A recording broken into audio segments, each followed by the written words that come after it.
Today is the feast of St. Thomas the Apostle, Doubting Thomas, as many of us know him as.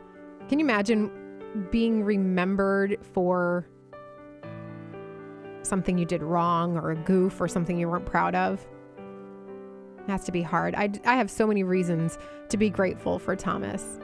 And as we celebrate his life today, I can think of 10 different reflections that I could have written or said on his story.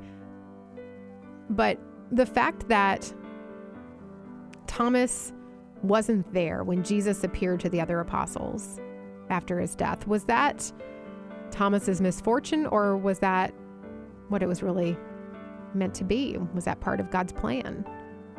I'd argue that it was the latter. I think it was part of God's plan. If every one of the apostles had encountered Jesus in the exact same way and had the same profession of faith, their collective testimony wouldn't be as powerful.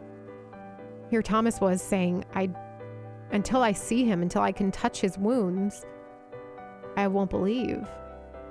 And in that moment of grace, Jesus appears to him and he's able to actually put his fingers into Jesus's wounds. And in John chapter 20, verse 28, he says, Thomas answered and said to him, "My Lord and my God."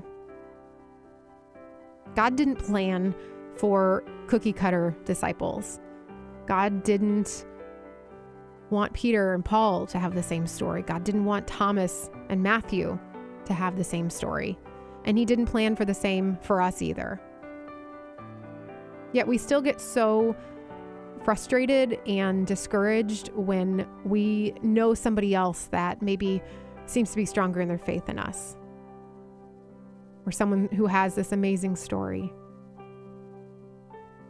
Some of us have grown up loving Jesus and always knowing exactly who he is. Some of us have stumbled along the way, and some of us just discovered Jesus last week.